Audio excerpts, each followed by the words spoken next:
جب وہ 1970 میں اپنے والد کے ساتھ اپنے کلاسک بونانس طیارے میں اڑان بھر رہے تھے تو اینڈروس جزیرے سے تقریباً 3 میل دور ایک بیضوی شکل کا بادل تھا ان کے سامنے بننے لگے۔ اس سے پہلے کہ باپ بیٹا اس پراسرار بادل کے راستے سے بچ جائے، وہ چاروں طرف سے سرنگ میں پھنسے ہوئے تھے اور بادل میں 10,000 فٹ کی بلندی پر اڑتے ہوئے انہوں نے سرنگ میں لائنیں گھڑی کی مخالف سمت میں آگے بڑھتے ہوئے دیکھنے کی اطلاع دی۔ پھر انہوں نے صفر کشش ثقل کے اثرات کو محسوس کرنا شروع کر دیا اور ان کے تمام نیویگیشن سسٹم ناکام ہونا شروع ہو گئے۔ خوش قسمتی سے یہ الیکٹرانک گھومنے والی دھند کی سرنگ ختم ہو گئی اور انہوں نے خود کو میامی بیچ کے بالکل اوپر پایا اور ایک بار پھر ریڈار لینے میں کامیاب ہو گئے۔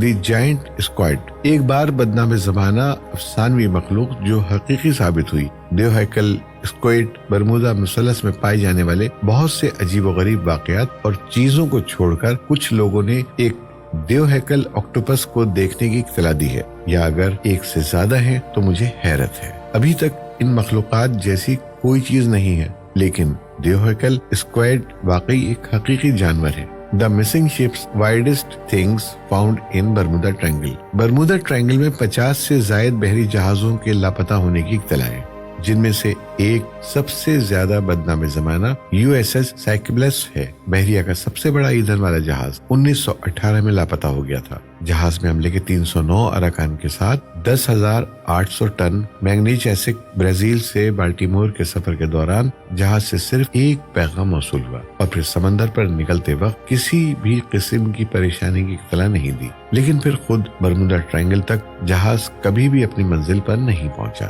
یہ کبھی نہیں ملا۔ نہ صرف جہاز کبھی نہیں ملا بلکہ ملبہ یا عملے کے ارکان بھی نہیں ملے۔ کہیں سے کوئی اذیتناک کال موصول نہیں ہوئی۔ بحریہ کے سب سے بڑے بحری جہازوں میں سے ایک اور اس میں موجود ہر چیز اور جہاز میں موجود ہر شخص بغیر کسی وضاحت کے اچانک لاپتہ ہو گیا۔ یہ خوفناک ہے۔ دا مسنگ پلانس، بحری جہازوں کی طرح 20 سے زیادہ طیارے گزشتہ برسوں میں لاپتہ ہو چکے ہیں اور ان میں سے کچھ رپورٹیں بالکل تازہ ترین ہیں جو پچھلے سال مئی میں ہوئی تھی، جب ایک چھوٹا جڑواں انجن والا طیارہ پراسرار طور پر لاپتہ ہو گیا تھا۔ USS سائکلوپس کے طور پر جو اس پر سوار تھے، انہوں نے بغیر کسی پیچیدگی کے اپنی پرواز شروع کی اور نہ کوئی تکلیف کال کی اطلاع ہے اور نہ کوئی معمولی بات ہے۔ ایک بار پھر ملبے کا کوئی عملہ یا کسی وضاحت کی کوئی علامت نہیں مل سکی۔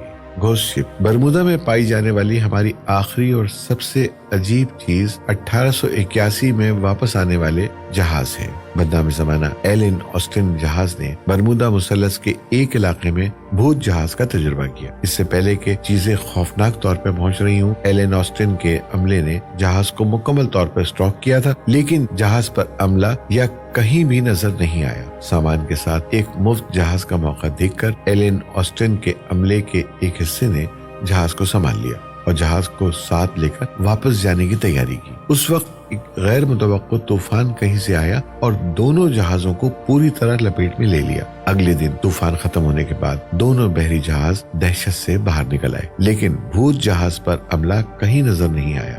بس اس وقت عملے کے ارکان اور ایلن آسٹن کے کپتان ایک بار پھر جہاز پر سوار ہوئے اور پھر ایک پراسرار دھند کی لپیٹ میں آ گئے، اور ایک بار جب دھند صاف ہو گئی تو بھوت جہاز ہر چیز اور سب کے ساتھ مکمل طور پر غائب ہو گیا۔